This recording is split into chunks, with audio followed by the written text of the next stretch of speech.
A billionaire CEO comes home late one stormy night and finds a black woman hanging from his roof, barely holding on, rain pouring down, lightning flashing behind her. He pulls her up to safety. But when she opens her eyes, nothing about her story makes sense. She's not a thief. She's not lost. She's running from something.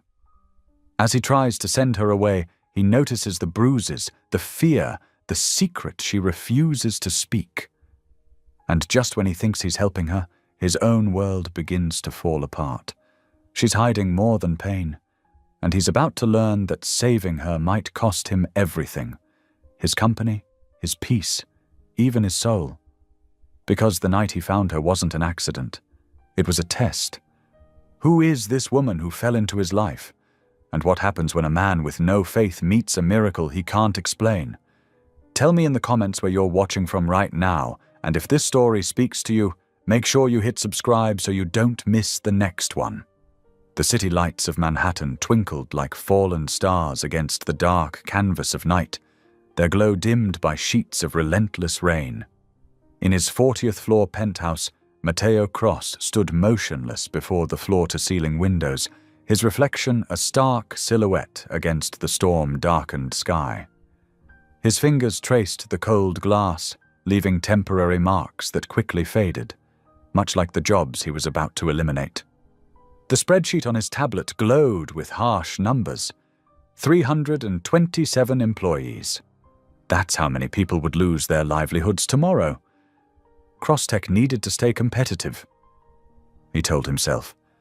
It was just business. Lightning split the sky, illuminating his hard features for a brief moment. At 45 years old, his dark hair had begun graying at the temples, and lines of perpetual concentration marked his forehead. The storm matched his mood, turbulent, dark, and showing no signs of letting up. "Lights off," he commanded, and the smart home system plunged the penthouse into darkness. The rain drummed harder against the windows, drowning out the usual hum of the city below. He was about to retreat to his bedroom when a sound cut through the storm's symphony, a cry, desperate and human. Matteo froze. There it was again, closer this time. His heart quickened as he rushed to the balcony doors, pressing his ear against the glass. The wind howled, but underneath it he heard scraping, like nails on metal. Without thinking, he yanked the door open. Rain immediately soaked through his expensive dress shirt as he stepped out onto the wet terrace. Lightning flashed again, and that's when he saw her. A young woman dangling from his roof, one foot caught on a drainage pipe, her body twisting in the wind like a flag. "Hold on!" he shouted, lunging forward. Her dark skin glistened with rain, her black dress torn and flapping wildly. Their eyes met, hers wide with terror, his with determination. She reached out a trembling hand, and he grabbed it just as the pipe groaned and gave way. Using all his strength, Matteo hauled her up and over the balcony railing. They both collapsed onto the wet floor, gasping for breath. She coughed violently, water streaming from her hair and clothes. The security system blared, and within seconds, 2 guards burst through the penthouse doors, weapons drawn. "Mr. Cross!"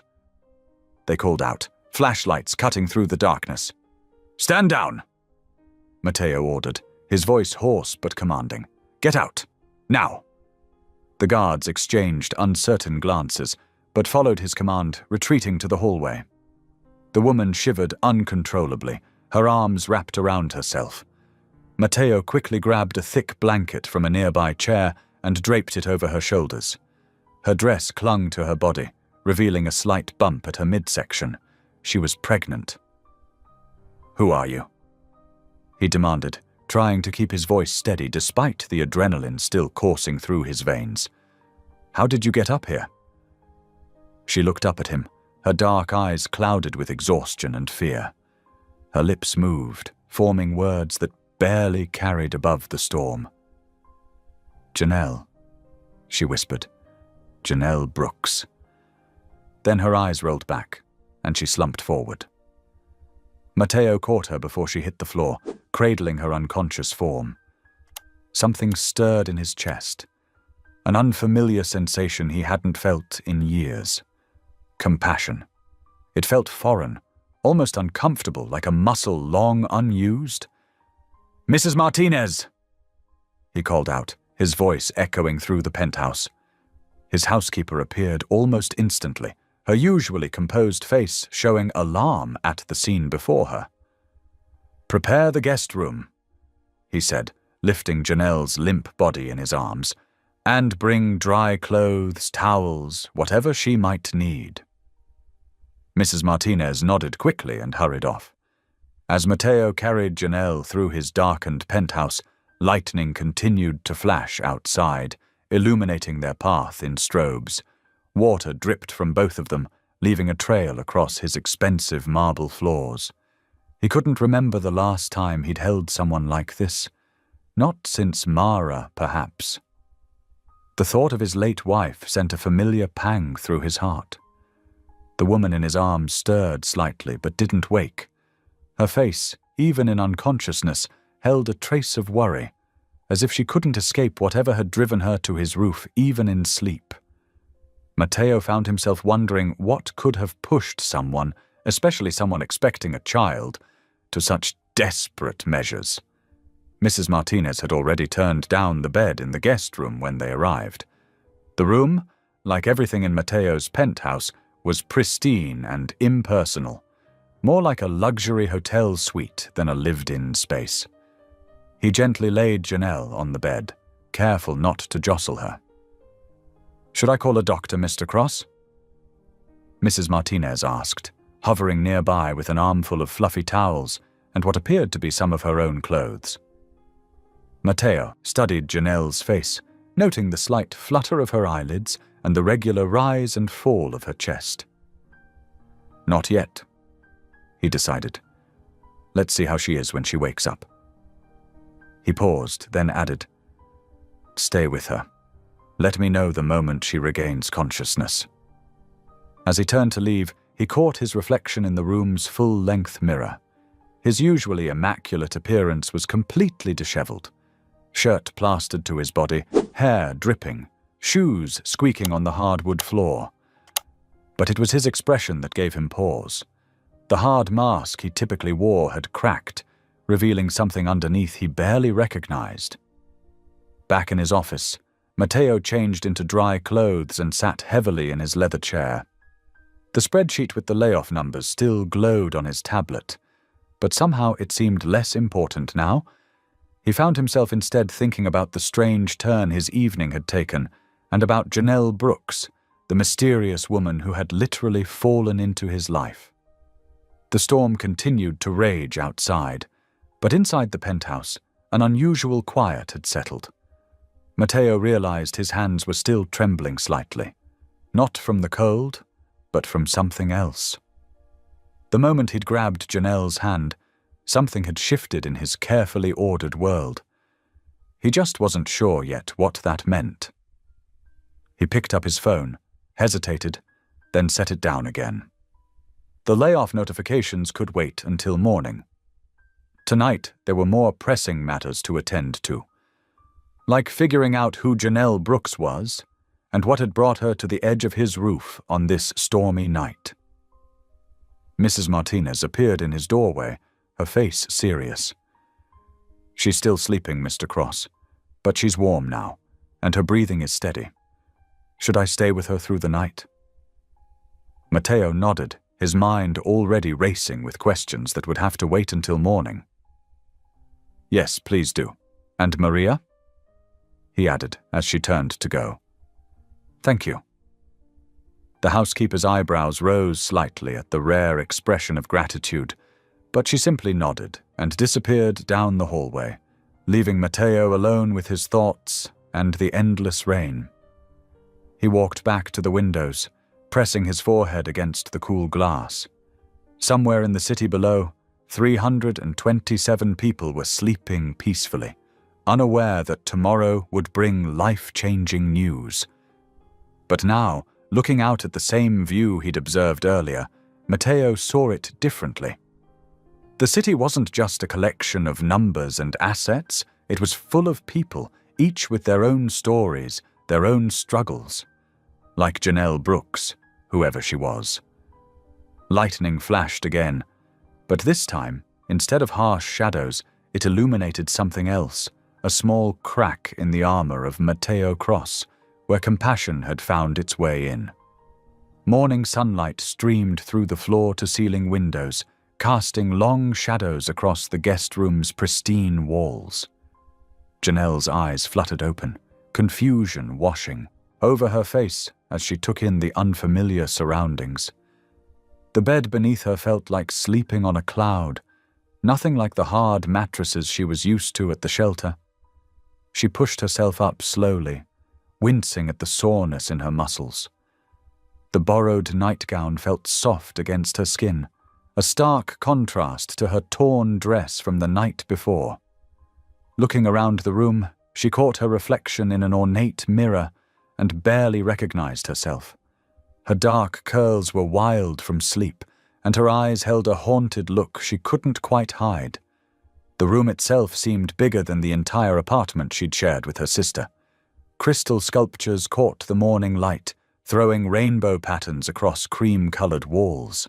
A painting that probably cost more than she'd ever made in her life hung above a marble fireplace. Everything screamed wealth and power, and danger. The events of the previous night came rushing back, the rain, the terror, the desperate climb, and then him, the man who'd pulled her to safety. Her hand unconsciously moved to her stomach, checking on her unborn child, a movement that had become second nature. A soft knock at the door made her jump. "Miss Brooks?" A woman's voice, the housekeeper from last night. "Mr. Cross would like to know if you'll join him for breakfast." Janelle's throat felt dry. Yes, thank you." "There are fresh clothes in the bathroom, miss. I'll wait to show you to the dining room." The bathroom was bigger than most bedrooms she'd known, with heated floors and a shower that had more settings than her old car. She changed quickly into the offered clothes, simple but expensive-looking pants and a flowing top that somehow fit perfectly over her growing belly. When she emerged, the housekeeper, Mrs. Martinez, she remembered, led her through the maze-like penthouse. Sunlight poured through windows that seemed to make up entire walls, offering views of Manhattan that took her breath away. In the daylight, she could see just how high up they were, and her stomach lurched at the memory of hanging from that ledge.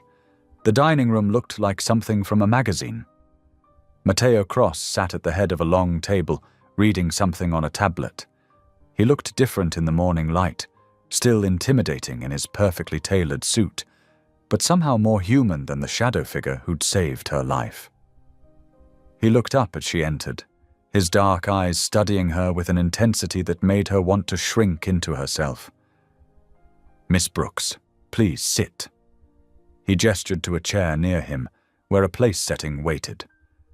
Janelle lowered herself carefully into the chair, hyper-aware of his scrutiny. Mrs. Martinez appeared with a plate of fresh fruit, eggs, and toast, along with a glass of orange juice. The smell made Janelle's stomach growl embarrassingly loud. "Eat," Mateo said, his tone somewhere between an order and an invitation. "Then we'll talk." She picked up her fork with trembling fingers, trying to eat slowly despite her hunger. The food was perfect, of course it was, but each bite felt like a test. "Now," Mateo said after she'd eaten half her plate, "perhaps you can explain what you were doing on my roof last night." Janelle set down her fork, her appetite vanishing. "I was running from someone," she said quietly, her eyes fixed on the tablecloth. "Running?" His voice held a note of skepticism. "To the roof of one of the most secure buildings in Manhattan? Past multiple security checkpoints?" She remained silent, her hands clasped tightly in her lap. "Are you an addict?" he asked bluntly. "A thief? Because if you've stolen something—" "No!" The word burst from her with such force that they both seemed startled. I wouldn't. Then what? Because right now, Miss Brooks, I'm considering calling the police. The colour drained from Janelle's face. Please, she whispered, real fear flooding her eyes. Please don't. Something in her expression made Matteo pause. He'd seen fear before, in business rivals, in employees he was about to fire. But this was different. This was raw terror. He set down his coffee cup with deliberate care. Very well, you can stay another night, but I expect answers soon. Relief washed over her face, though tension still lined her shoulders. Thank you, Mr. Cross. After breakfast, Mrs. Martinez showed Janelle back to her room. Matteo returned to his home office, but found himself distracted from his work by the faint sounds of movement from the guest wing. Later, as afternoon sun painted the penthouse in warm gold, he heard something that made him freeze mid-sentence during a video call. A melody, soft and sweet, drifting from the direction of the guest bathroom. Janelle was humming in the shower, a simple lullaby that hit him like a physical blow. It was Mara's song, the one she used to sing while getting ready for bed, while cooking dinner, while sitting in hospital rooms pretending everything would be okay. He hadn't heard that tune in 10 years, not since... He ended the call abruptly and walked out onto his terrace, gripping the railing until his knuckles turned white. The city spread out below him, but he barely saw it. Was this some kind of cosmic joke? Or a test? After 10 years of building walls between himself and anything that might touch his heart, this strange woman appears on his roof, carrying memories of Mara in her borrowed clothes and stolen songs. The humming continued, floating out through an open window, and Matteo closed his eyes against the flood of memories it brought. Could it really be just coincidence? Or was there something more at work here, something his logical mind didn't want to acknowledge? That afternoon, Janelle paced the guest room, her borrowed clothes feeling like a constant reminder of her dependence. Through the floor-to-ceiling windows, Manhattan sparkled in the late summer sun, but the beauty only emphasized how far she was from her real life, her responsibilities. She found Matteo in his home office, surrounded by screens displaying stock charts and news feeds. He looked up as she knocked softly on the doorframe. Mr. Cross, she began, clasping her hands together to stop them from trembling. I need to leave. I appreciate everything you've done, but I can't accept any more charity. Matteo's fingers stilled on his keyboard. And where exactly do you plan to go? The question hung in the air between them. Janelle lifted her chin. I'll figure something out, I always do. Like you figured things out last night. His voice was cool, precise. On my roof. Janelle flinched but held her ground. I know how this looks. A strange woman in your home, accepting your help. Your staff probably thinks... My staff thinks what I tell them to think. Matteo interrupted, standing up.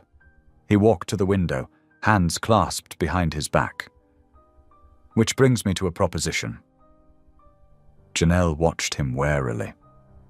Stay on as my temporary assistant, he said, turning to face her.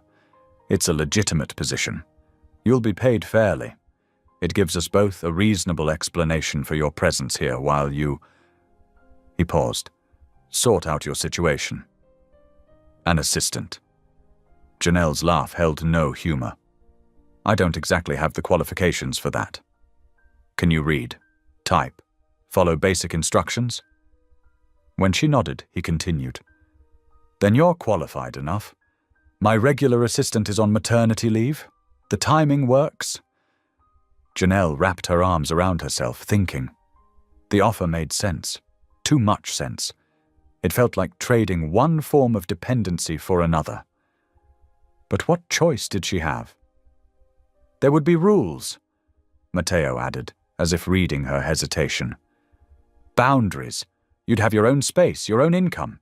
It's not charity, it's an exchange of services. What services exactly? She asked, unable to keep the edge from her voice. Something flickered in his expression. Respect, maybe, for her wariness. Filing, scheduling, basic office management. Nothing inappropriate, Miss Brooks.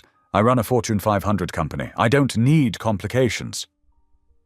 The word complications hung between them, loaded with unspoken meanings. Janelle found herself studying him. This man who'd saved her life but kept her at arm's length, who offered help wrapped in business terms. All right, she said finally. Temporarily. Good. He returned to his desk, efficiency replacing any hint of personal interaction. Mrs. Martinez will show you the office setup. We'll start tomorrow. The next few hours passed in a blur of explanations and demonstrations. The filing system was complex but logical, tracking projects and acquisitions across Crosstech's global empire. As Janelle sorted through documents, she couldn't help noticing the recurring theme: department closures, position eliminations, workforce optimization. These are all layoffs, she murmured, more to herself than to Mrs. Martinez, who was showing her the filing codes. Mr. Cross calls them strategic restructuring. Mrs. Martinez replied, her tone carefully neutral. Janelle thought of all the families behind these numbers, the lives disrupted by decisions made in this tower of glass and steel. Her hands trembled slightly as she filed another folder marked Personnel Reduction Plan. Evening found them sharing a silent dinner in the formal dining room. Mrs. Martinez had prepared something that probably had a French name, but Janelle was too tired to ask. She could feel Matteo watching her between bites, analyzing her like one of his spreadsheets. Why do you do it? She asked suddenly, surprising herself. Do what? Fire all those people. Make their lives harder when they are already struggling. Matteo set down his fork with precise movements. Business isn't about feelings, Miss Brooks. It's about survival. Sometimes that requires difficult decisions. Survival. Janelle met his gaze across the table. Your eyes look like empty vaults, Mr. Cross. All that survival hasn't left much room for living, has it? The words landed like stones in still water. Matteo stared at her, for once without a ready response. In the silence, Janelle could hear the faint hum of the city below, the tick of an expensive clock marking seconds nobody knew what to do with. Finally, Matteo pushed back from the table. You should get some rest. Tomorrow will be busy. He left the room without another word, his usually confident stride slightly off rhythm. Janelle helped Mrs. Martinez clear the dishes, despite the housekeeper's protests. It gave her hands something to do, her mind somewhere to hide from the magnitude of her situation. Later that night, Matteo found himself walking the penthouse's quiet halls, sleep eluding him. As he passed the guest room, a soft sound caught his attention. The door was slightly ajar, and through the gap he could see Janelle kneeling beside the bed. Her hands were clasped, head bowed, voice barely a whisper. Please keep them safe. Lila and Zuri, wherever they are tonight. Let them know I'm coming back. Let them still believe in angels. Matteo stepped back silently, something uncomfortable stirring in his chest. 2 names. 2 people she was desperately trying to reach. The mystery of Janelle Brooks deepened, and for the first time in years, he found himself wanting to understand someone else's story. He returned to his own room, but sleep remained elusive.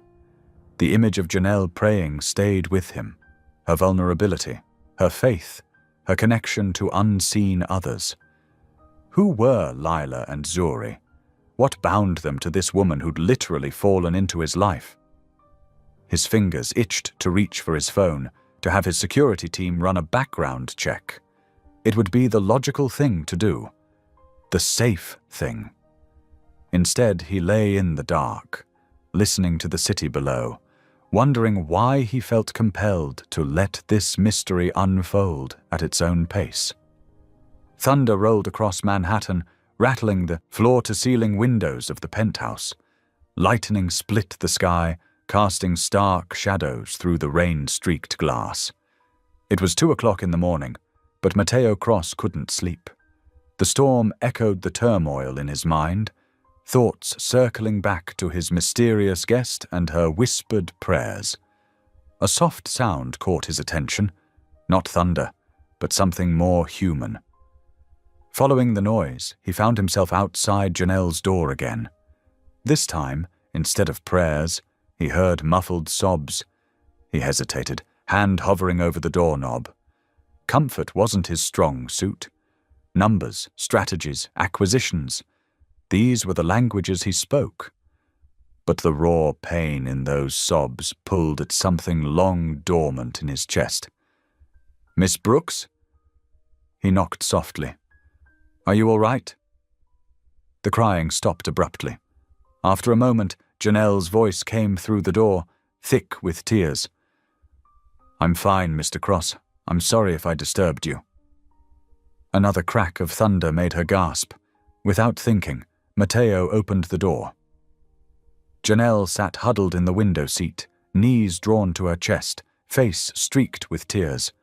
She looked so young and vulnerable in the oversized pajamas Mrs. Martinez had provided. "You didn't disturb me," he said quietly. "I was already awake." She wiped her eyes quickly, trying to compose herself. "The storm, it reminds me of that night, of running, of almost—" Her voice broke. Mateo crossed the room slowly, giving her space to refuse his presence. When she didn't, he sat in a chair nearby. "Who were you running from?" Lightning flashed, illuminating the fear in her eyes. But something in her seemed to crack open, like she couldn't hold the weight of her secrets anymore. Men who bought and sold girls like merchandise. She whispered. "I escaped, but my sister wasn't so lucky. She died trying to protect me, years ago. Now I'm all her daughters have left." "Lila and Zuri," Mateo said, remembering the names from her prayers. Janelle nodded, fresh tears spilling. "My nieces. They're twins. 7 years old and so beautiful." Her voice gained strength when speaking of them.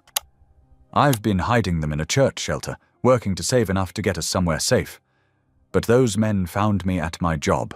I ran up the fire escape, trying to lose them. That's how I ended up on your roof." The truth of her situation hit Mateo like a physical blow. He'd assumed she was a thief or an opportunist. Instead, she was a survivor, fighting to protect 2 innocent children. "They're safe?" he asked, his voice rougher than usual. "For now. Sister Margaret watches over them, but I need to figure out our next move before—" She shuddered. "I can't let them find the girls." Thunder crashed again, but this time Janelle didn't flinch. Speaking her truth seemed to have steadied her. Mateo stood, his mind already calculating possibilities. "Your secret is safe with me, Miss Brooks. Try to rest." She caught his hand as he turned to leave, surprising them both. "Thank you," she said simply, then quickly let go. The next morning brought sunshine and a return to business as usual. Almost. Mateo found himself watching Janelle differently as she worked with his assistant, Sarah, to prepare for the upcoming corporate gala. Her movements were graceful but guarded, her smile genuine but careful. "We have some donated gowns for the charity auction," Sarah was saying. "You should try them on, make sure they're presentable for display." Janelle disappeared into the makeshift dressing area they'd created in the conference room. Mateo pretended to focus on his laptop, but his attention kept drifting to the quiet sounds of fabric rustling behind the screen. "Oh!" Sarah exclaimed. "That one's perfect. Come see, Mr. Cross." Janelle stepped out in a midnight blue gown that transformed her from office assistant to elegant mystery. But as she turned, the low back of the dress revealed what the borrowed clothes had hidden, a map of healing bruises and old scars across her shoulder blades. Matteo turned away quickly, his hands clenching into fists. The evidence of what she'd endured was suddenly, brutally real. He heard her swift retreat behind the screen, knew she'd seen his reaction. "That's enough for now," he said, his voice carefully controlled. "Sarah, please handle the rest of the gala preparations." He walked to his office, but the sight of those bruises haunted him. The familiar skyline offered no comfort today. All he could think about was Janelle's strength in surviving, in fighting to protect her nieces, while he sat in his tower making strategic decisions that affected thousands of lives. Mara would have known exactly what to do. She would have opened their home without question, would have moved heaven and earth to help this woman and her nieces. The thought of his late wife's compassion made his own coldness shame him. Making a sudden decision, he returned to the conference room where Janelle was back in her borrowed business clothes, carefully hanging up gowns.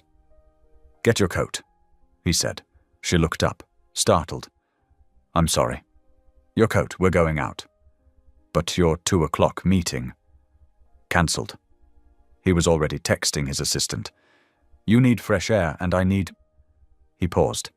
"I need to remember what matters." 20 minutes later, they were walking through Central Park. Matteo had forgotten how different the city felt at ground level, away from boardrooms and balance sheets. Janelle walked beside him, her face tilted up to catch the autumn sunlight. A street musician was playing something jazzy on a saxophone, and children ran past, chasing pigeons. The normalcy of it all seemed to work magic on Janelle. Her shoulders relaxed, her step lightened.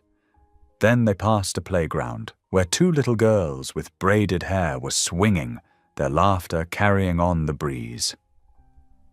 Janelle stopped, her expression a mixture of joy and pain. "They look just like them," she said softly. "Lila and Zuri love to swing. They say it makes them feel like they're flying." Something in Matteo's chest ached. He remembered Mara saying once that every child deserved to feel like they could fly.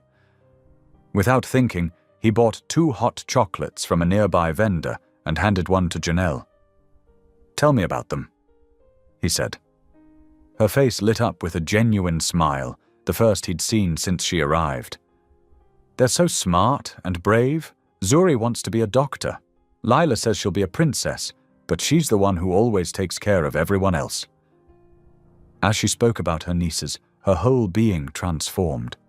The fear and wariness fell away, replaced by pure love. It reminded him of how Mara used to look when she talked about their future before cancer stole all their tomorrows. A leaf caught in Janelle's hair, and Matteo reached out automatically to brush it away. Their eyes met, and for a moment he felt that flicker of warmth he thought he'd buried with Mara. Not romance, but something equally powerful: human connection. The morning sun cast long shadows across the penthouse's polished floors as Janelle organized files in the study adjacent to Matteo's office. The peaceful routine of the past few days had almost lulled her into a false sense of security. Almost. Through the partially open door, Matteo's voice carried clearly as he paced behind his desk, phone pressed to his ear. "Yes, the entire department. We'll start with operations, then move to research and development." Janelle's hands stilled over the papers she was sorting. "The numbers don't lie, James. We're looking at 47% overhead reduction if we implement this by next quarter. That's nearly 2,000 positions." The file slipped from Janelle's fingers, scattering papers across the floor. 2,000 people. 2,000 families. Her heart pounded as she thought of the shelter where Leila and Zuri stayed, already overcrowded with people who'd lost their jobs, their homes, their hope. "Schedule the board meeting for Thursday. We'll make the announcement Friday afternoon." Matteo's voice was cold, calculated. "Better to do it before the holidays." Before the holidays? Janelle's vision blurred with angry tears as she pictured children opening empty stockings, parents trying to explain why Christmas dinner would be soup kitchen fare this year. She stood up, steadying herself against the desk as a wave of dizziness passed through her. She'd been feeling off all morning, but fury gave her strength. Without knocking, she pushed open the office door. Matteo looked up, irritation flickering across his face. "I'll call you back," he said into the phone, then set it down. "I'm in the middle of something important." "Important?" Janelle's voice shook. "You mean destroying 2,000 lives is important?" His expression hardened. "You were eavesdropping." "I was working. You were announcing death sentences loud enough for the whole floor to hear." "Death sentences?" He scoffed. "Don't be melodramatic. This is business." "Business?" She stepped closer, trembling with rage. "Those are people with families, with children. 2,000 people who won't be able to pay their rent, buy food, keep their lights on." "You know nothing about running a corporation," Matteo snapped. "Nothing about responsibility to shareholders, about keeping a company profitable." "Profitable?" The word tasted bitter in her mouth. "I saw your quarterly reports while filing. Crosstech made $4 billion in profit last quarter. How much more do you need?" He stood, towering over her. "You have no right to question my decisions. You're here on my charity, remember?" "Charity?" She laughed, a harsh sound that seemed to surprise them both. "Is that what you call it? Letting me work like a servant to justify my presence while you plot to throw thousands into poverty?" "At least I earned my position," he shot back. "What have you done except run from your problems and end up hanging off my building?" The words hit like physical blows. Janelle stepped back, her face pale. "You're right," she whispered. "I don't belong here, playing pretend in borrowed clothes while you destroy lives from your ivory tower." She turned and walked out, her steps unsteady but determined. In her room, she pulled out the duffel bag she'd hidden under the bed, still packed with her few possessions. She couldn't stay here, couldn't watch him tear apart families while dining on fine china. The room swayed as she shouldered the bag, her vision blurred, dark spots dancing at the edges. She made it 3 steps into the hallway before the floor seemed to tilt beneath her feet. The last thing she heard was Matteo calling her name, his voice suddenly stripped of all its coldness, filled instead with something that sounded almost like fear. She woke to unfamiliar voices and the antiseptic smell of medical equipment. A doctor in a white coat stood at the foot of her bed, speaking quietly to Matteo. "Severe anemia, dehydration, and malnutrition," the doctor was saying. "Common in early pregnancy, especially under stress." Pregnancy. The word echoed in Janelle's head like a gunshot. She must have made a sound, because both men turned to look at her. "Ms. Brooks," the doctor said gently, "you're about 8 weeks along. Given your condition, we need to discuss prenatal care immediately. Is the father in the picture?" Tears slid silently down Janelle's cheeks as she shook her head. "There was no love," she whispered. "Only chains." The doctor nodded gravely, making a note on his chart. "I'll give you some time to rest. A nurse will be in shortly with vitamins and meal guidelines." After he left, silence filled the room like smoke, thick and choking. Janelle couldn't look at Matteo, couldn't bear to see judgment or disgust in his eyes. But when he finally spoke, his voice was different than she'd ever heard it, raw, stripped of all pretense. "I'm sorry," he said quietly. "For what I said. For what was done to you. For—" He trailed off, and she heard him sink into the chair beside her bed. The machines beeped steadily in the growing darkness as evening settled over the city. Janelle drifted in and out of consciousness, the IV fluids gradually restoring her strength. Each time she opened her eyes, Matteo was still there, his figure silvered by the city lights through the window. Once she thought she heard him speaking, so softly it might have been a prayer. "Mara, help me know what to do. Help me remember how to be human." The words followed her into uneasy dreams of falling and flying, of chains breaking and doors opening, of two little girls swinging high enough to touch the stars. And through it all, like an anchor in a storm, she felt his presence keeping watch, this man who had caught her when she fell, who might yet remember how to catch others before they fell too far. The morning sun painted streaks of gold across Manhattan's skyline as Mateo Cross's Bentley glided through the quiet streets of the Lower East Side. His driver navigated past worn brownstones and corner bodegas until they reached a modest brick church, its stained glass windows catching the early light. Mateo hesitated before stepping out. Grace Community Church looked exactly as it had 10 years ago, when Mara was still alive. The small garden where they'd taken their wedding photos still bloomed with roses, though the bushes were more wild now, less manicured. "I'll wait here, sir," his driver said. Mateo nodded, straightening his tie. He hadn't planned to come here, but after watching Janelle collapse yesterday, after learning about her pregnancy, and seeing the shadows in her eyes when she spoke of chains, sleep had eluded him. The heavy wooden doors creaked open. The scent of wood polish and old hymnals wrapped around him like a forgotten embrace. Pastor Ray Owens stood at the altar, arranging flowers in a simple vase. He turned at the sound of footsteps, and his weathered face broke into a warm smile. "Mateo Cross," he said, extending his arms. "It's been too long, son." Mateo accepted the hug stiffly, unused to such genuine warmth. "Pastor Ray, you haven't changed." "Oh, more grey hairs, courtesy of trying to keep this old building standing." Ray gestured to a nearby pew. "What brings you here? Last I heard, you were too busy conquering Wall Street to remember your old friends." The gentle rebuke stung more than Mateo expected. He sat, the familiar wood smooth beneath his hands. "I need advice.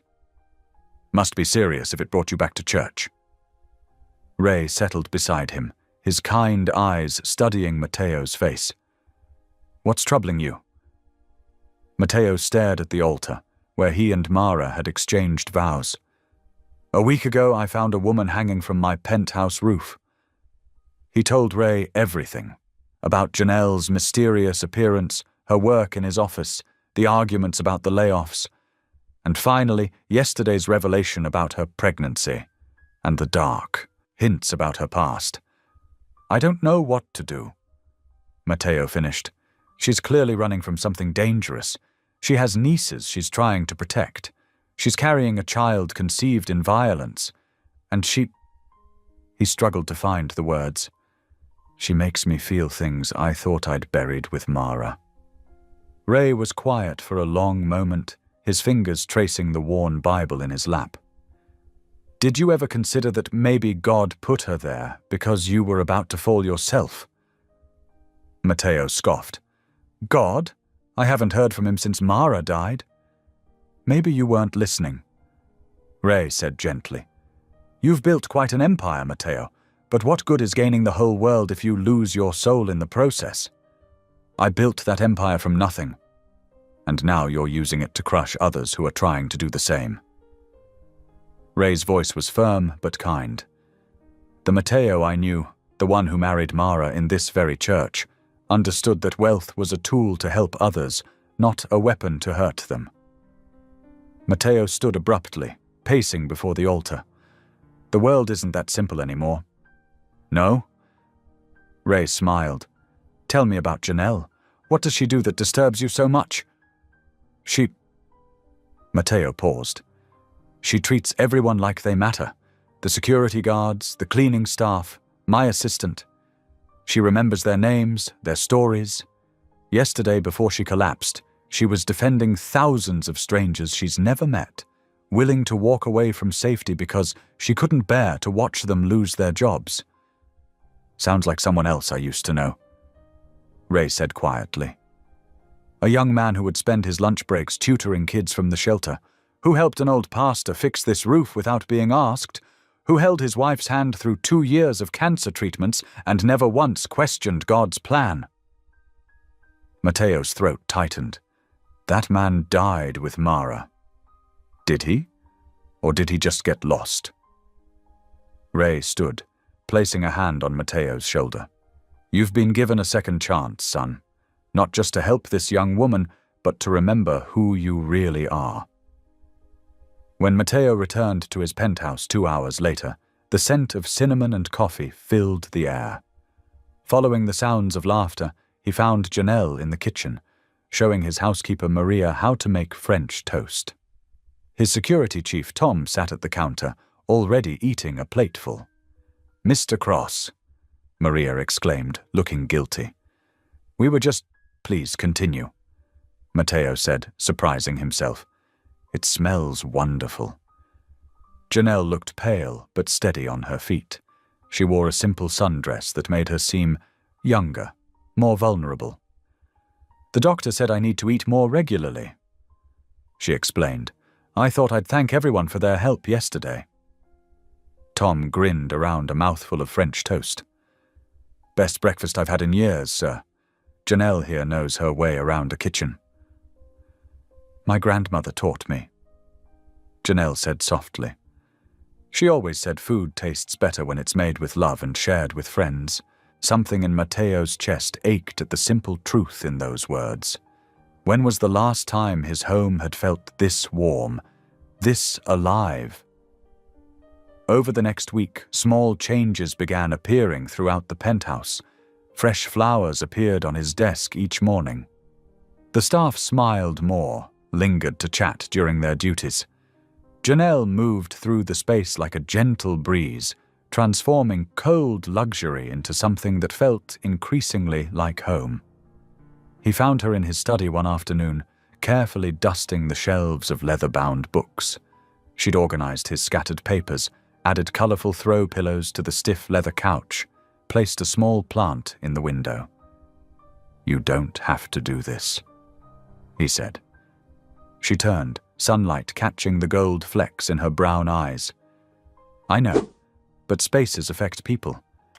This room felt lonely." Before he could respond, his assistant Sarah knocked on the door. "Mr. Cross, the board is asking about the employee assistance program Janelle suggested." "Ah, yes, the charity drive. Janelle had proposed it during a staff meeting, a program to help laid-off workers with job training, resume writing, and emergency assistance." To his own surprise, Mateo had approved it immediately. "Tell them I'll match all employee donations," he found himself saying, "and add $1 million from my personal account to start." Sarah's eyes widened. "Yes, sir." She hurried out, already typing on her tablet. Janelle watched him curiously. That was generous. It was practical, he said automatically, then sighed. "No, it was right. You were right. I'd forgotten that there are better ways to save a company than destroying lives."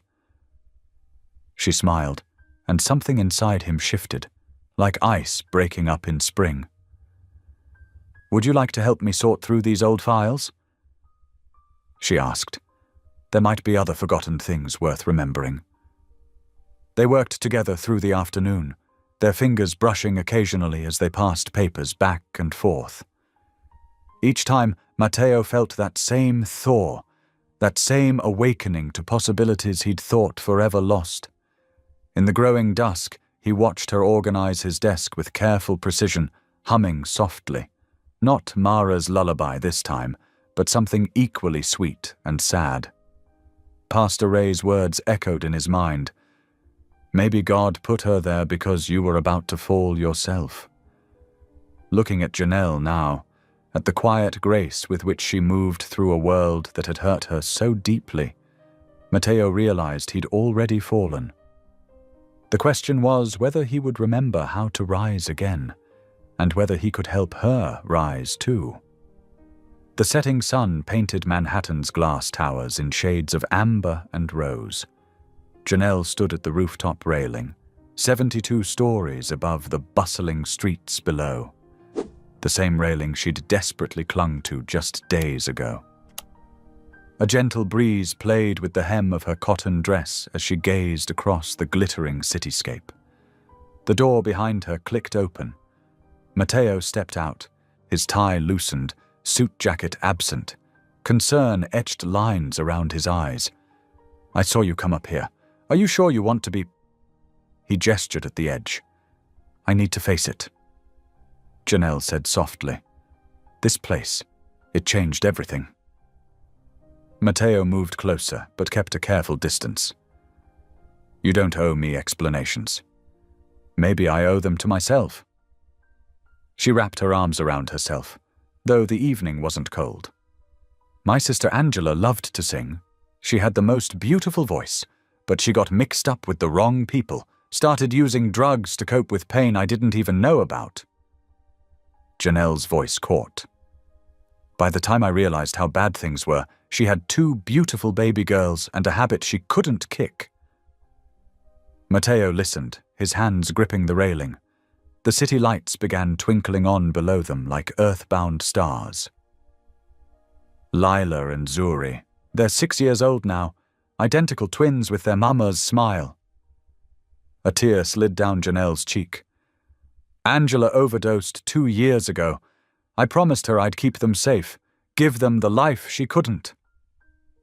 "But something went wrong," Matteo said quietly. Janelle nodded. "I was working 2 jobs, barely making rent. This man, Marcus, he seemed so kind at first. Said he could get me better work, help with the girls." Her fingers tightened on the railing. "Before I knew it, I owed him money, more than I could ever repay. He said I had to work it off, but the work—" She shuddered.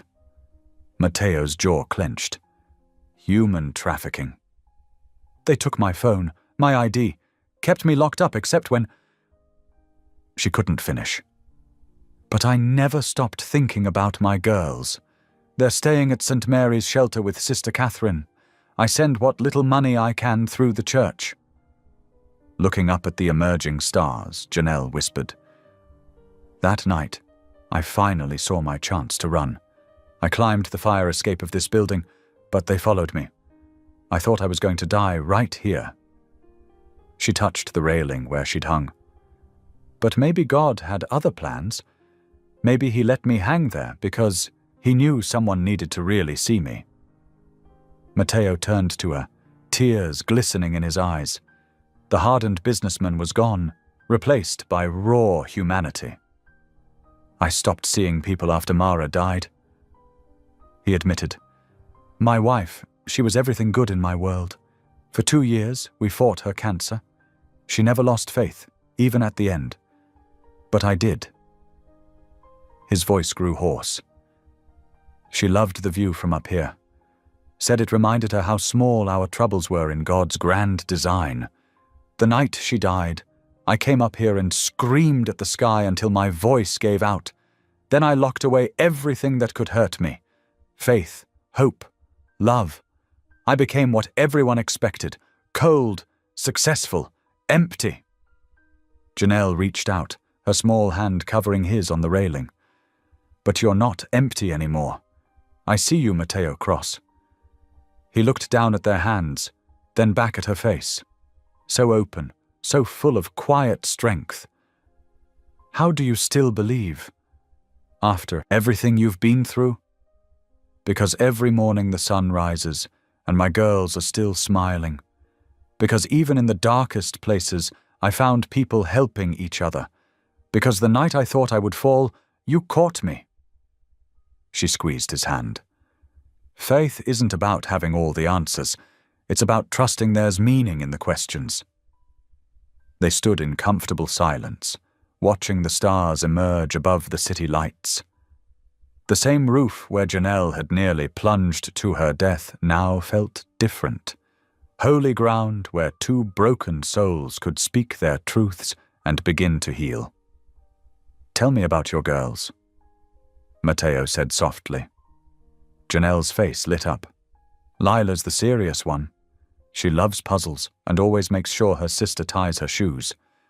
Zuri's a little comedian. She does this silly dance whenever she's happy, just like Angela used to. Her voice grew wistful. They deserve so much better than hiding in a shelter, afraid. We'll find a way to help them, Matteo said, surprising himself with the conviction in his voice. You're not alone anymore.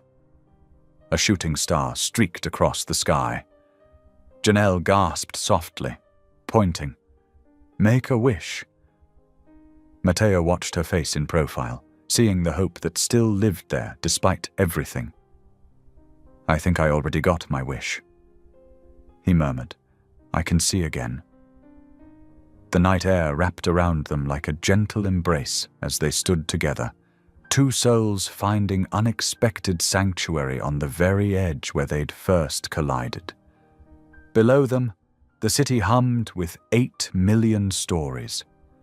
Above them, the stars witnessed their quiet understanding.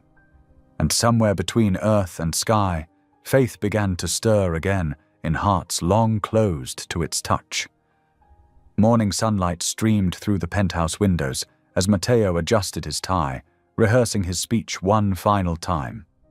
The annual Crosstech Gala wasn't just another corporate event this year. It would mark a turning point, though few knew it yet. He checked his watch. 7:30 in the morning. Still 12 hours to go. Miss Brooks? He called out, knocking on Janelle's door. Do you have a moment? She opened the door, already dressed for her regular duties in a simple blue blouse and black skirt. Good morning, Mr. Cross. I need to discuss tonight's gala, he said, noticing how she tensed slightly at the mention of the event. I'd like you to attend. Janelle's eyes widened. I don't think that's a good idea. I'm just your assistant. You're more than that, Matteo said quietly.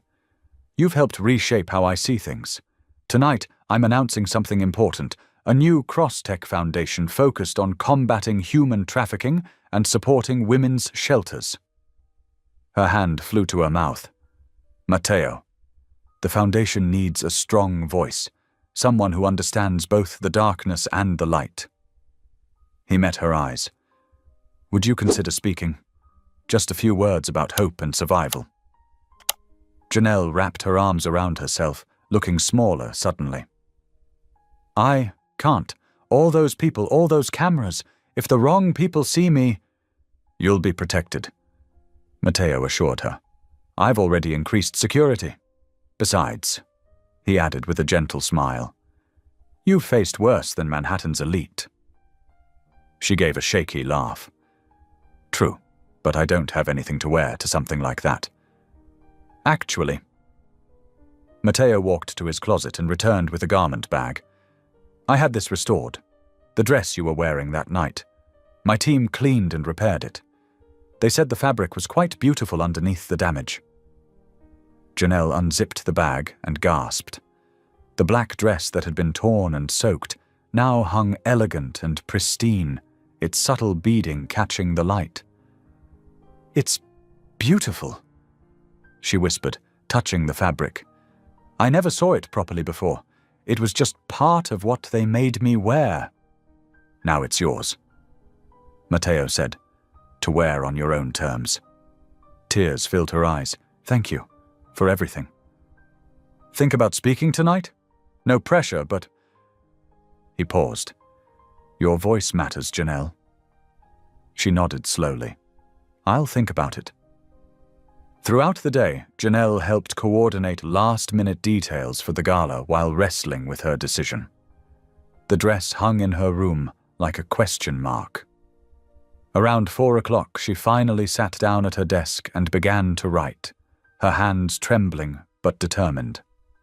By 7 o'clock that evening, the grand ballroom of the Plaza Hotel buzzed with New York's business elite.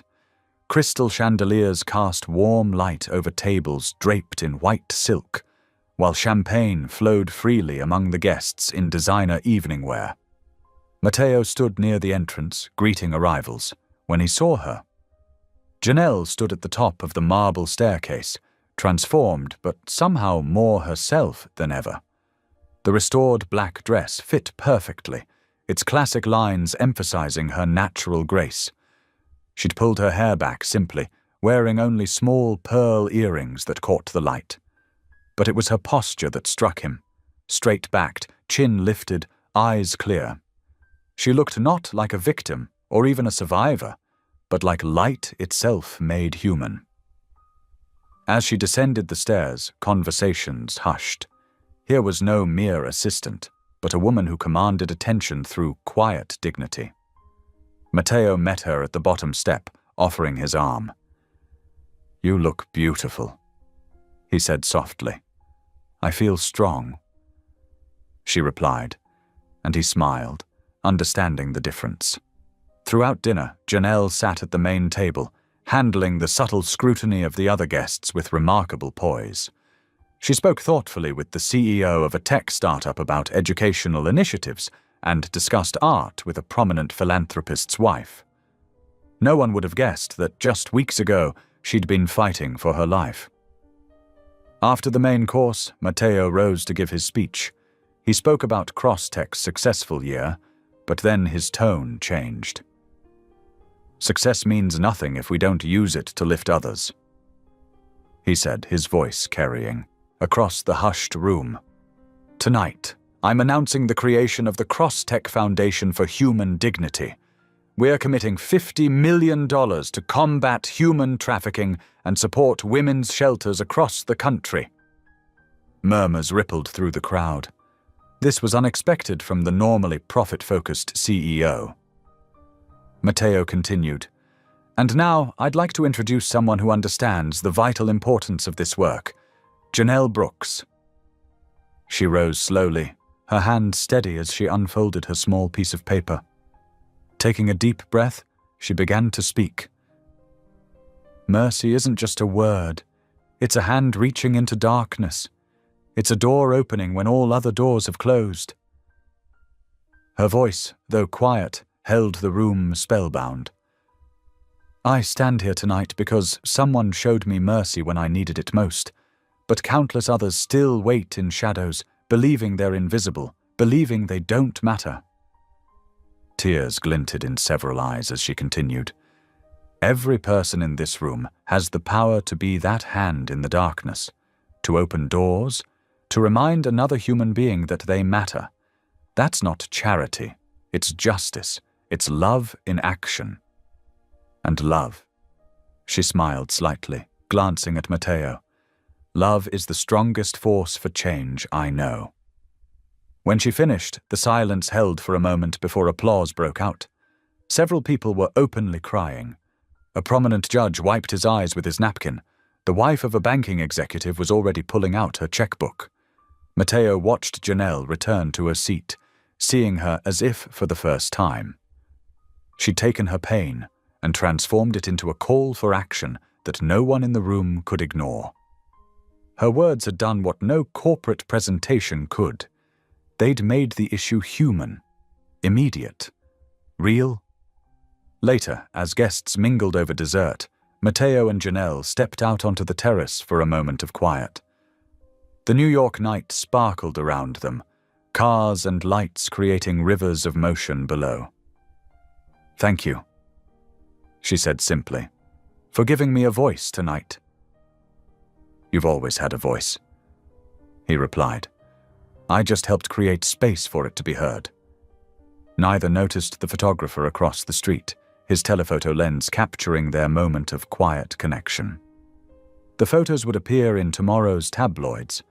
The mysterious, beautiful woman who'd moved New York's most notorious CEO to tears. But for now, they stood in peaceful silence, two people who had found unexpected healing in each other's presence.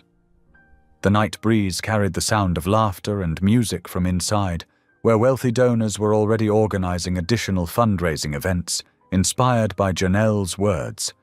She had done more than survive. She had turned her story into a catalyst for change. As they turned to go back inside, Matteo caught sight of their reflection in the terrace doors. Her elegance, his protectiveness, the subtle way they'd aligned themselves toward each other. For the first time in years, he felt truly alive, truly purposeful.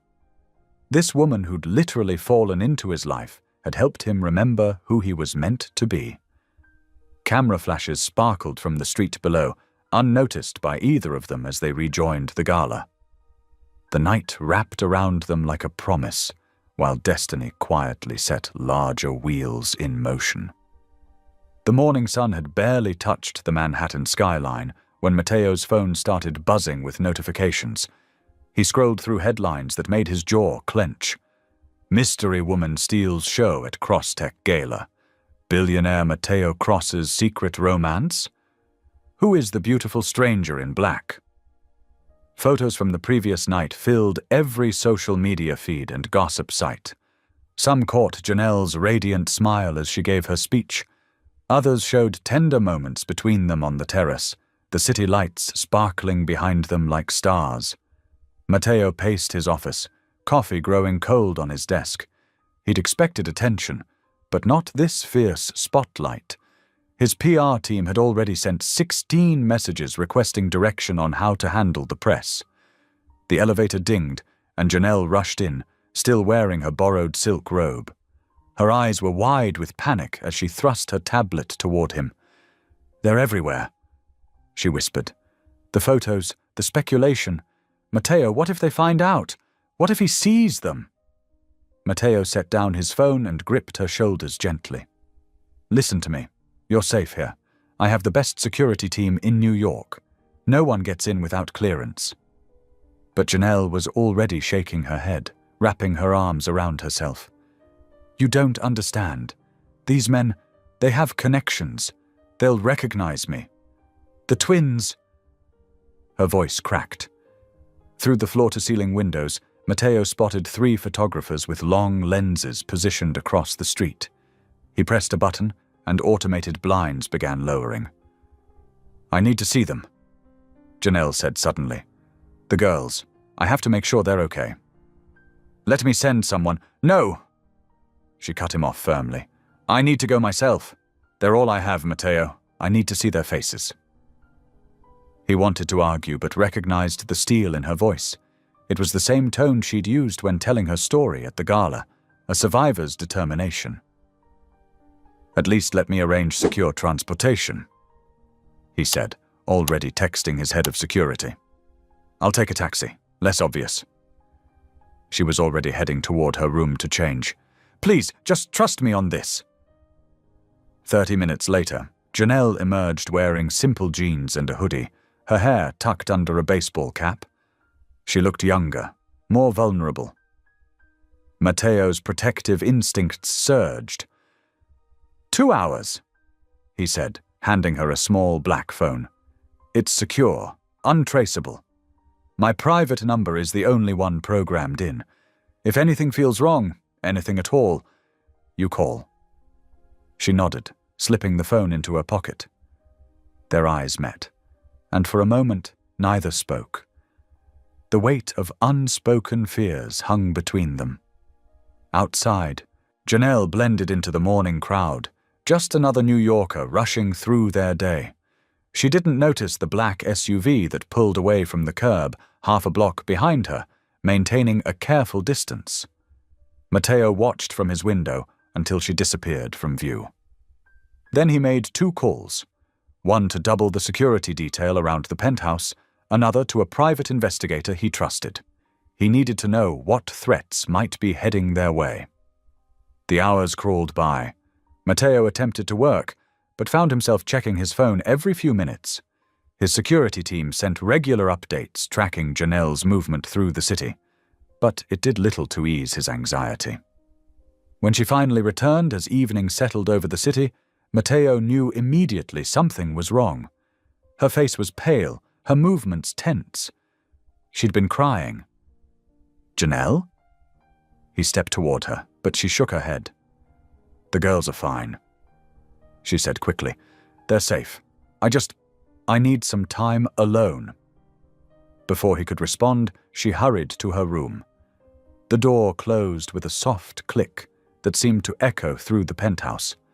Matteo stood in the hallway, listening to the muffled sounds of her crying. Every instinct told him to go to her, but he held back. Whatever she'd seen or heard at the shelter had shaken her deeply. He pulled out his phone and made another call. Within an hour, 4 additional security personnel were stationed around the building. He also arranged for panic buttons to be installed in every room of the penthouse overnight. Late that night, he found himself on the terrace, staring at the spot where he'd first found her. The city hummed below, oblivious to the storm he could feel building. Whatever was coming, he would be ready. He had failed to protect someone he loved once before. He wouldn't fail again. Inside, Janelle sat on her bed, clutching the secure phone he'd given her. She hadn't told him about the whispers at the shelter, the warnings from other women. They'd recognized her from the photos. If they had, others would too. She touched her stomach, where new life grew, a secret she needed to protect at all costs. The lights of passing cars played across her ceiling as the night deepened.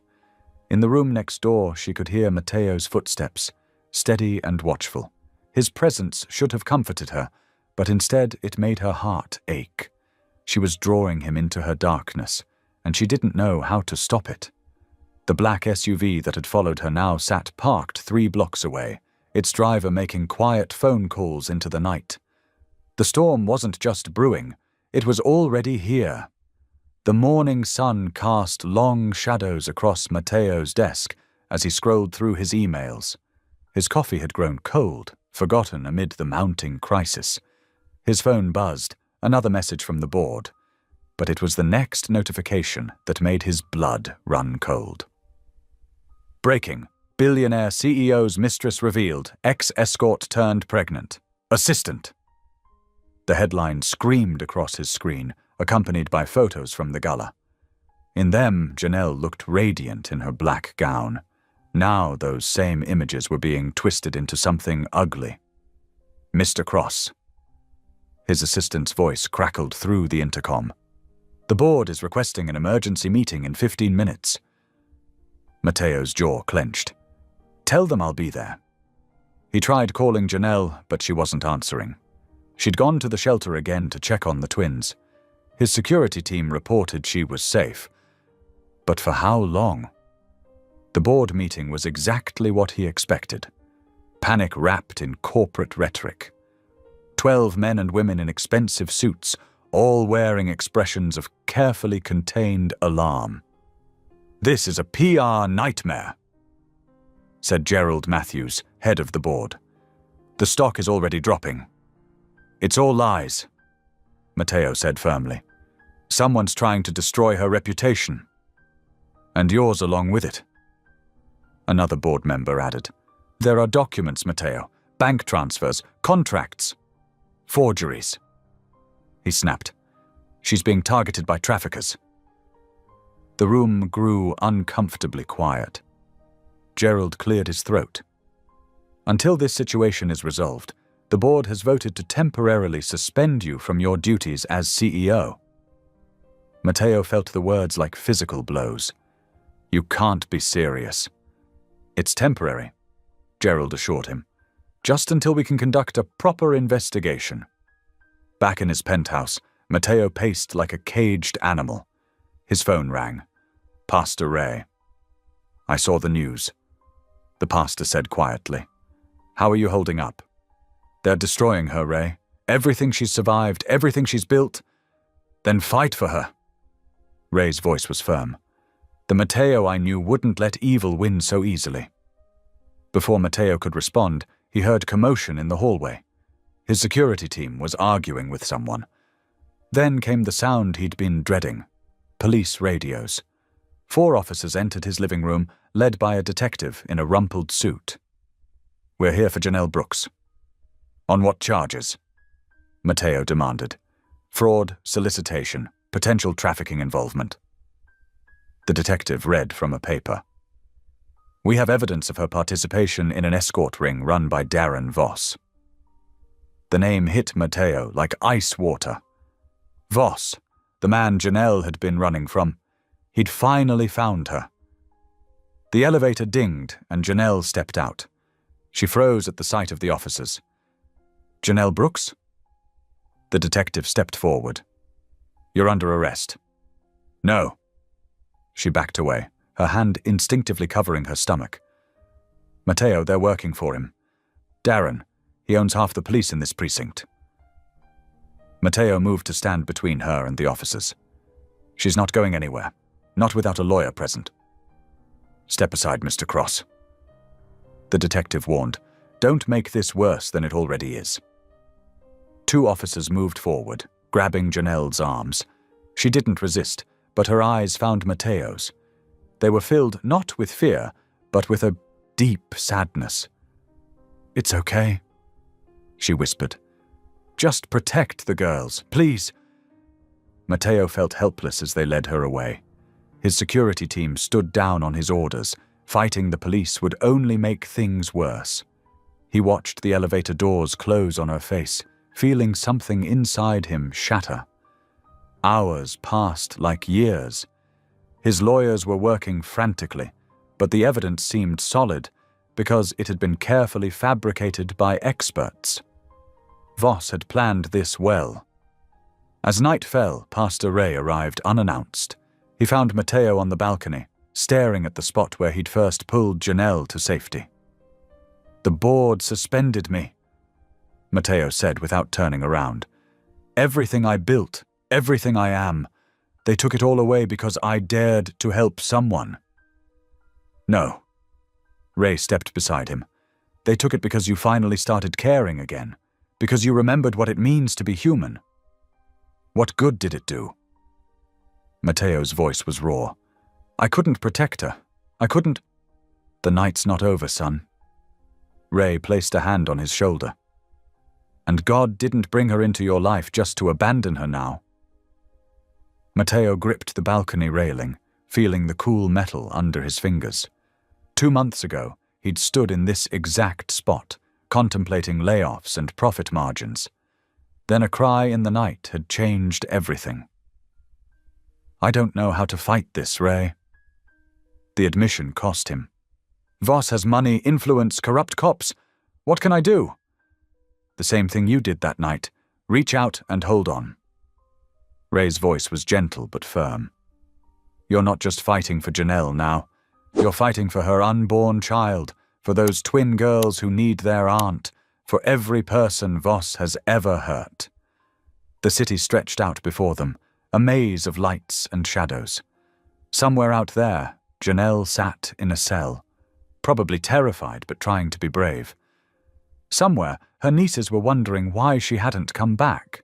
The cost of caring was high, his reputation, his company, his carefully constructed world of control. But standing there, Mateo realized something else. The cost of not caring was even higher. It had cost him his soul once before, when Mara died. He wouldn't let it happen again. "I need to make some calls," he said finally. "There are people who owe me favors, people who might know things about Voss." Ray nodded, a small smile touching his lips. Now that sounds more like the Mateo Cross I remember. Inside, Mateo's phone lit up with another news alert. Crosstech stock plummets amid CEO scandal. He ignored it. For the first time in years, money wasn't his primary concern. He pulled up his contacts, scrolling to names he hadn't used in years. Investigators, journalists, former clients who knew the darker side of the city. It was time to fight fire with fire. The night air was cool on his face as he made the first call. He didn't know if he could win this battle, but he knew he couldn't live with himself if he didn't try. Not anymore. Not after everything that had happened on this balcony. Behind him, Pastor Ray began to pray softly, his words carried away by the wind. But their meaning remained. Hope wasn't lost. Not while someone still cared enough to fight. The morning headlines hit like hammer blows. Crosstech stock in freefall. Board demands CEO resignation. Tech giant's reputation shattered. Matteo stared at his reflection in the bathroom mirror, barely recognizing himself. His usually perfect suit hung wrinkled on his frame. Dark circles shadowed his eyes. When had he last slept? The days since Janelle's arrest blurred together in a haze of urgent calls, legal meetings, and mounting disasters. His phone buzzed. Another message from the board. They weren't asking anymore. They were telling. Resign or be removed. His empire was crumbling, and there wasn't a thing he could do about it. For the first time in 20 years, Matteo Cross walked out of his building alone. No security detail. No driver. Just a man in a rumpled suit, joining the morning crowd. People bumped against him, rushed past without a second glance. He was invisible now, just another face in the city. The late summer air felt different at street level. Gritty. Real. He walked without direction, past coffee shops where business people huddled over laptops, past construction sites where workers called out to each other, past all the ordinary lives he'd viewed from above for so long. His feet carried him to the shelter Janelle had mentioned, St. Margaret's Home for Women and Children. It was a weathered brick building with a small playground behind a chain-link fence. Children's drawings decorated the windows. He hesitated at the entrance, suddenly unsure of himself. A tired-looking woman in her 50s answered his knock. "Can I help you?" He cleared his throat. "I'm looking for Lila and Zuri. They're Janelle Brooks's nieces." The woman's expression hardened. "We've seen the news. Those poor girls have been through enough." "Please." Matteo's voice cracked. "I just need to know they're okay." Something in his face must have convinced her. She led him to a small playroom where two identical girls sat coloring at a low table. They looked up as he entered, their dark eyes wide with recognition. "Are you the angel?" one of them asked. Matteo blinked. "What?" "Auntie Janelle said an angel saved her on the roof." The other twin explained. "When she was running from the bad men. Are you him?" The innocence in their voices nearly broke him. These were the names Janelle had whispered in prayer, Lila and Zuri. They couldn't have been more than 6 years old. "I'm not an angel," he said softly, kneeling beside their table. "I'm just someone who wants to help your aunt." "Is she coming back?" Lila, or was it Zuri, asked. "She promised she would." "She will." Matteo looked at each girl in turn. "I promise you both, I'm going to bring her home." One of the girls stood up and wrapped her, small arms around his neck. The other followed. They smelled of crayons and soap and innocent trust. Matteo held them gently, feeling their hearts beat against his chest. "Will you color with us?" they asked when they pulled away. He spent an hour at that tiny table, helping them draw butterflies and rainbows. They told him about their mother, Janelle's sister, who had gone to heaven. About how Auntie Janelle always sang them to sleep. About the bad men who made her cry. When it was time to leave, they made him promise to come back. He did, knowing it might be a promise he couldn't keep. The shelter worker watched him go with softer eyes than before. The walk back to his penthouse felt longer. The city seemed darker, despite the afternoon sun. He thought about all the times he'd passed shelters like St. Margaret's without a second thought, all the lives he'd affected with his business decisions, never seeing the faces, never knowing the stories. The elevator ride to the 72nd floor was silent. His security staff had been dismissed, another cost-cutting measure demanded by the board. The penthouse echoed with emptiness. No soft humming from the kitchen. No gentle footsteps in the hall. No prayers whispered in the guest room. Matteo wandered through the rooms, touching things Janelle had touched. A coffee mug she'd used, a blanket she'd folded, a book she'd been reading. He opened it, and a small piece of paper fluttered to the floor. Her handwriting was neat but rushed. Lord, teach him mercy before he loses it forever. The paper trembled in his hand. When had she written this? How had she seen so clearly what he couldn't? Matteo's legs gave out.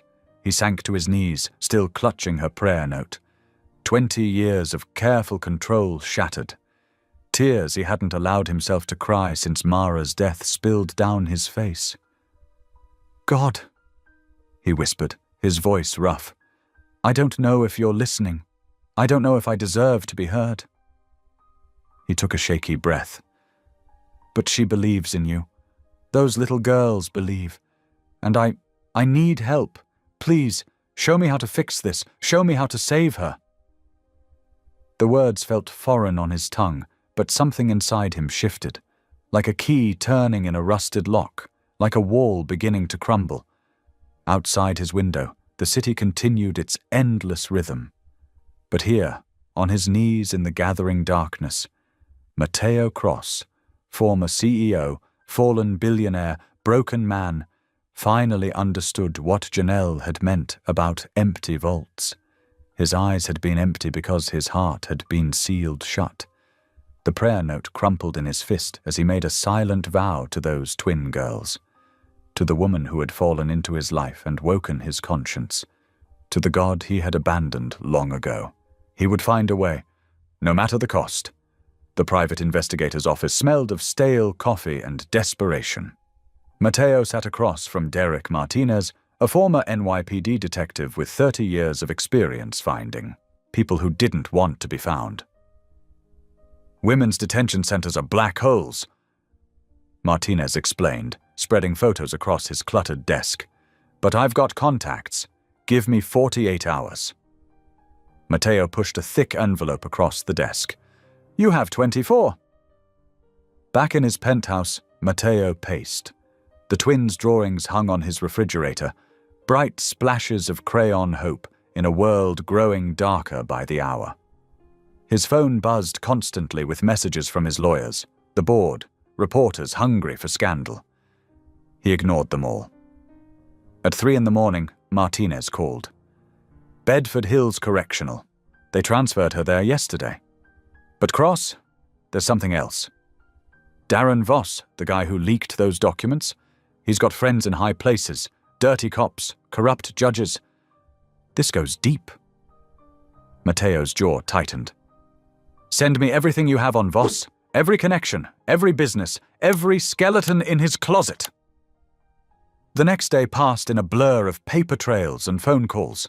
Matteo worked from his home office, surrounded by empty coffee cups and takeout containers. His assistant, Sarah, helped sort through financial records, following money trails that led to offshore accounts. "Look at this," she said, pointing to a series of transactions. "Shell companies, all linked to nightclubs in Manhattan, but the profit margins are too high for legitimate business." "Human trafficking," Matteo growled, hidden behind party lights and overpriced drinks.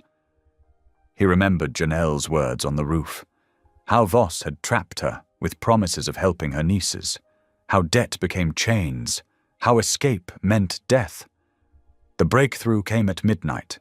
Sarah found a former employee of Voss willing to talk. For a price. Matteo paid it without hesitation.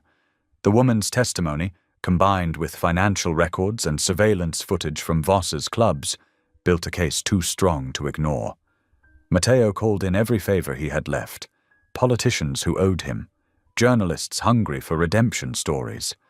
By dawn, police were raiding Voss's properties. The man himself was arrested outside his penthouse, still wearing silk pajamas.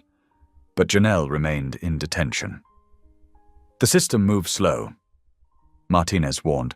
"Even with Voss in custody, there's paperwork, procedures. Speed it up," Matteo ordered. He hadn't slept in 3 days. His usual pristine appearance had given way to stubble and wrinkled clothes. Whatever it takes. He hired the best criminal defense attorney in New York, paid for expedited processing of documents, called judges directly, refusing to take no for an answer. Time blurred. Day became night, became day again. Finally, on the 4th day, his lawyer called. She's being released, 1 hour. Matteo broke every traffic law driving to Bedford Hills. The detention center loomed like a fortress of gray concrete and razor wire. He waited in the processing area, heart pounding, hands shaking from exhaustion and caffeine and fear. When they brought her out, his breath caught. Janelle wore the same clothes she'd been arrested in, now wrinkled and loose. Her pregnancy had progressed. 7 months along now, her belly prominent under the fabric. But her face was drawn, dark circles under her eyes, speaking of sleepless nights and endless worry. She saw him and stopped. Tears filled her eyes. "You came," she whispered. Matteo crossed the room in 3 strides. She fell into his arms, her whole body trembling. "Of course I came," he said into her hair. "You fell from my roof, but you landed on my heart." She couldn't speak through her tears, but her fingers gripped his shirt like she was afraid he'd disappear. He held her carefully, mindful of her belly, of her fragility, of all the trust she'd placed in him. The processing officer cleared his throat. "Sir, there's still paperwork. My lawyer will handle it." Matteo snapped, not taking his eyes off Janelle. "I'm taking her home." She was too weak to walk steadily. He supported her to the car, helping her into the passenger seat. As they drove away from Bedford Hills, she pressed her forehead against the window, watching the prison disappear behind them. "The girls?" she asked, voice hoarse. "Safe. I've been visiting them. They made me color butterflies." A small smile touched her lips. "They love butterflies. They love you more." He glanced at her. "They've been praying for you every night, the shelter worker told me." Fresh tears spilled down her cheeks. "I thought, when they arrested me, I thought I'd never see them again." "That was never going to happen," Matteo said firmly. "I found your prayer note, you know, the one about teaching me mercy." She turned to look at him, really look at him, seeing the exhaustion etched in his face, the determination in his eyes. "You haven't slept," she observed. "Not much. You risked everything, your reputation, your company, none of it matters." He cut her off. "Not compared to this, not compared to you." Her hand found his across the console. Her fingers were cold, but they warmed as he held them. "What happens now?" she asked. "Now we get you home, get you rest, real food, doctor's checkup for the baby." He squeezed her hand. "And then we fight. Together. Voss is in custody, but his network is still out there. But I promise you, Janelle, no one will hurt you or those girls again." She didn't respond with words. She didn't need to. Her tears said everything. Relief, gratitude, and something deeper neither of them was ready to name. The city skyline appeared ahead of them, familiar towers reaching into the morning sky. Somewhere in that concrete maze, 2 little girls were waiting for their aunt to come home. A penthouse stood empty, ready to be filled with life again. And in a car driving toward it all, 2 broken people held hands, finding strength in the simple truth that sometimes salvation comes in the form of a fall, and mercy in the arms that catch you. Thunder rumbled across Manhattan, echoing the night when Janelle first appeared on Matteo's balcony. Rain lashed against the penthouse windows as Matteo finished preparing a late dinner. Janelle sat at the kitchen counter, her hand resting on her swollen belly. "The baby's really active tonight," she said, wincing slightly. "More than usual."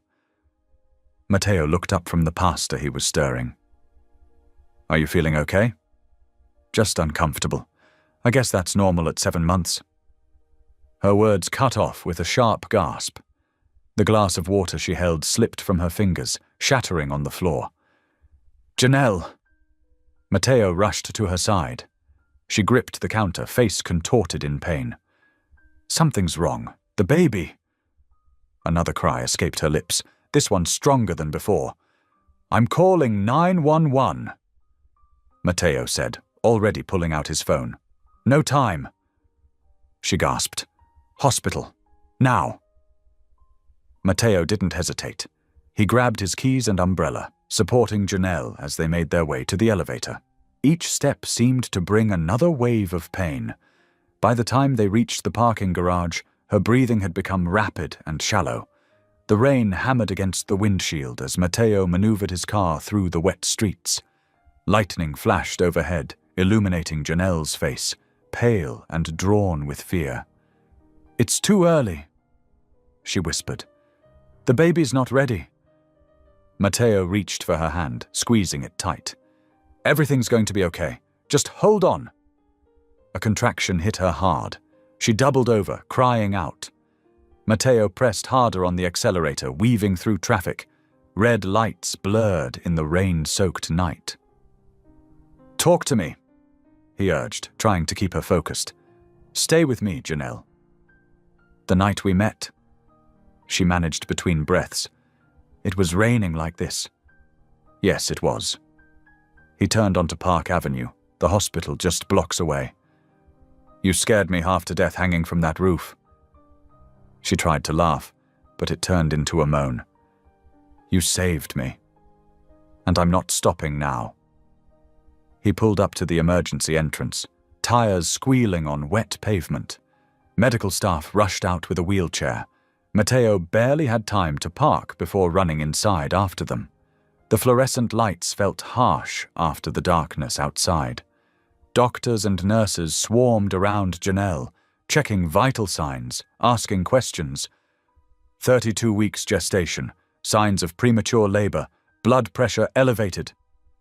They wheeled her toward labor and delivery, Matteo jogging alongside. Her hand found his again, gripping with desperate strength. Don't leave, she pleaded.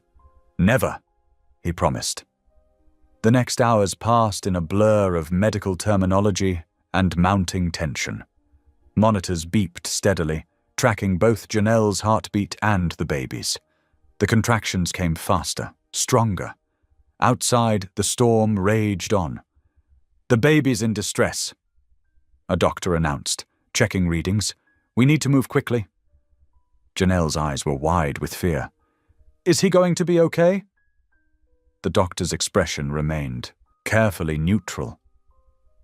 We're going to do everything we can. Matteo felt helpless watching Janelle fight through the pain.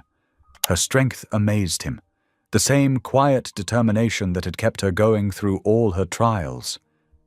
But now that strength was being tested to its limits. He found himself doing something he hadn't done since Mara died. He prayed. Not the formal prayers of his childhood, but raw, desperate words straight from his heart. Please, he whispered, please let them both be okay. The storm outside reached its peak as Janelle gave the final push. A tiny cry pierced the air, weak but present. The medical team moved with swift efficiency, whisking the baby to a waiting incubator. It's a boy, the doctor announced, but he needs help breathing. Janelle tried to sit up. Let me see him. They need to stabilize him first, Matteo said gently, though his own heart was racing with fear. The minutes crawled by like hours. Nurses worked over the incubator, their faces intense with concentration. The baby's cries had stopped. The silence was deafening. A gentle hand touched Matteo's shoulder. He turned to find Pastor Ray standing there, his kind eyes filled with understanding. I came as soon as I heard, the pastor said quietly. He's so small, Matteo whispered. Too small, but not alone. Pastor Ray squeezed his shoulder. None of you are alone. Together, they watched the medical team work. Janelle lay back against the pillows, tears streaming down her face as she prayed silently. Matteo held her hand, his own prayers joining hers in the quiet room. Then, cutting through the silence like a shaft of light, came a cry, stronger this time, full of life and determination. The nurse's face broke into a smile. "His breathing is stabilizing," she announced. "Would you like to meet your son?" They brought the tiny bundle to Janelle first. Despite all the tubes and monitors, the baby's face was clearly visible, perfect in its miniature features, his skin a warm brown like his mother's. "He's beautiful," Janelle whispered, touching his cheek with one finger. Matteo leaned closer, marveling at how something so small could fill his heart so completely. "He needs a name," the nurse said, preparing the birth certificate. Janelle looked up at Matteo, her eyes bright with tears and joy. "I'd like to call him Hope." "Hope," Matteo repeated softly. The name felt right, like a promise fulfilled, like prayers answered. Pastor Ray stepped forward, placing one hand on the incubator. "May I?" At their nods, he offered a quiet blessing. "Lord, watch over this child, born in storm but surrounded by love. Let him grow in strength and grace, knowing he is a symbol of your mercy." Outside, the rain began to ease. Dawn was breaking over Manhattan, painting the sky in soft colors. In a hospital room high above the city, a tiny baby named Hope took another breath, then another, each one stronger than the last. Matteo watched Janelle with their son, remembering that rainy night on his balcony. He had thought he was saving her, but really she had saved him, showing him the way back to faith, to compassion, to love. Hope gave another small cry, this one full of life and promise. The sound filled the room like music, like grace made audible, like the beginning of something beautiful and new. Sunlight streamed through the windows of their new townhouse in Brooklyn Heights, warming the hardwood floors where 6-year-old twins Lila and Zuri played with wooden blocks. Baby Hope, now 2 months old, cooed softly in his bassinet nearby. The home was modest compared to Matteo's former penthouse, but filled with something his old life had lacked: joy. Janelle sat cross-legged on the floor with the girls, helping them build a tower. "Higher!" Zuri exclaimed, carefully placing another block on top. Matteo watched from the doorway, briefcase in hand. The morning papers had announced the final sale of Crosstech, headlines declaring the Billionaire's surprising exit. But they didn't understand. This wasn't an ending. It was a beginning. "The foundation paperwork is complete," he said, joining them on the floor. "Crosshope officially launches next week." Janelle's eyes lit up. "How many shelters will we be able to help?" 20 to start, across 5 states, but that's just the beginning. He picked up Hope, who grabbed his tie with tiny fingers. "Every cent from the sale is going into the endowment. We'll be able to help thousands of women and children escape trafficking." "Uncle Matteo." Lila tugged at his sleeve. "Can we come when you tell stories at church?" He smiled, remembering how the girls had started calling him that shortly after they'd all moved in together. "Of course, your aunt and I need our best helpers there." The speaking engagements had started small, local churches, women's groups, recovery meetings. But their story had spread. People wanted to hear about the ruthless CEO whose heart was changed by a woman who fell from his roof, about how faith could rebuild what greed had broken.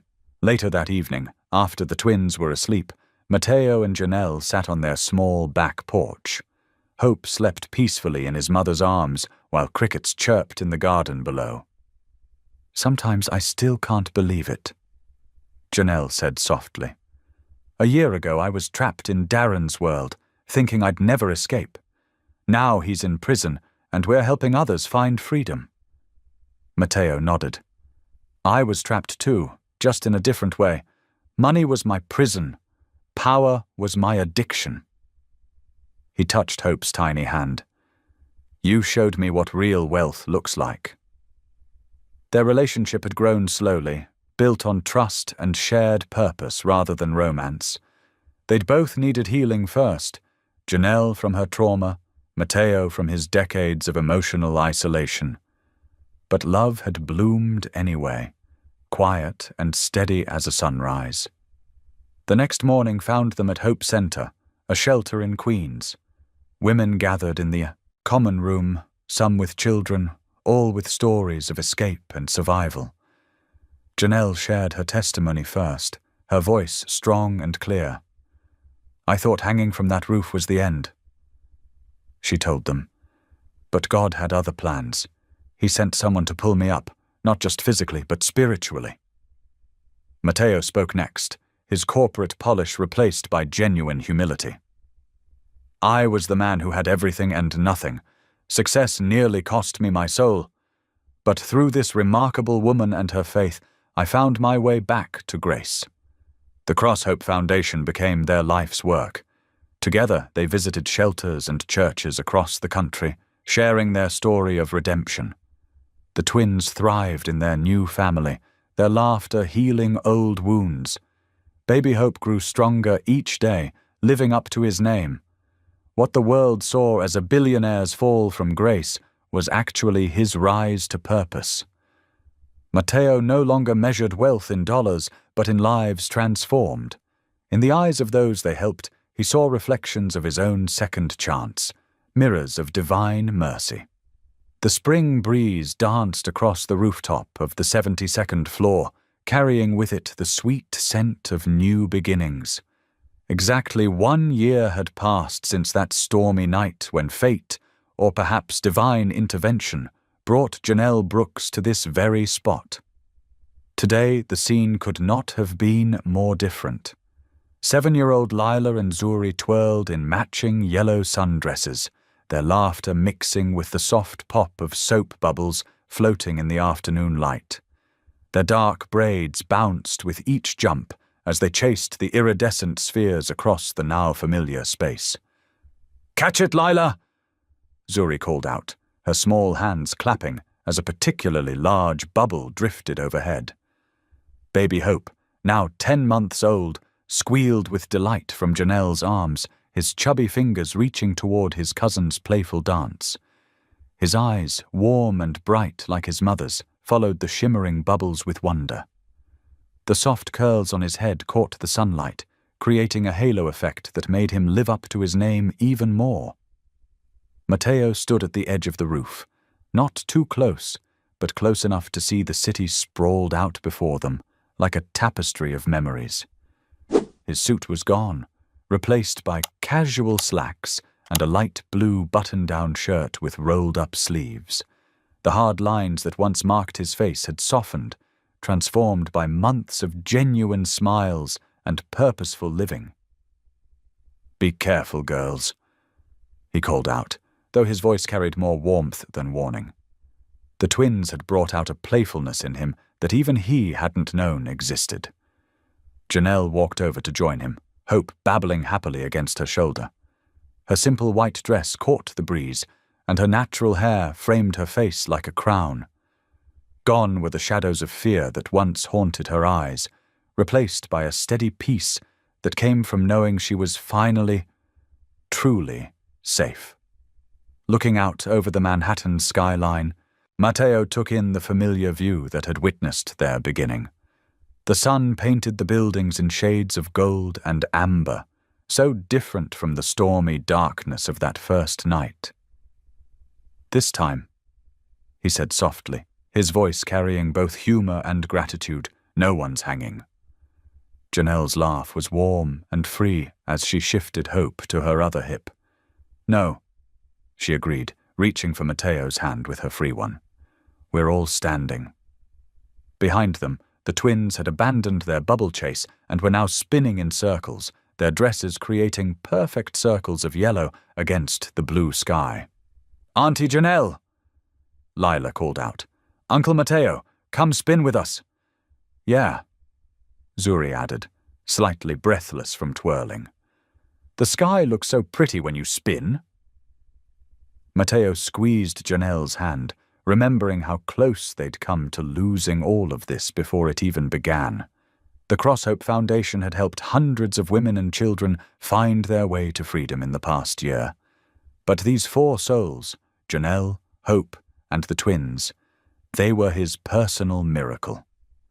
The setting sun painted the sky in brilliant strokes of pink and orange, casting long shadows across the rooftop, where once rain had fallen and mercy had reached down. Here, where desperation had turned to deliverance, where a man of wealth had found true riches in compassion, and where a woman's fall had become a flight toward freedom. They stood together at the edge of their beginning, their joined hands a testament to how love could rebuild what fear had broken, how faith could restore what doubt had stolen, and how sometimes the greatest acts of grace came disguised as accidents of fate. Thank you for being here. If something in this story stayed with you, I'd love to see you again. Subscribe, and tomorrow I'll bring you another story crafted with heart.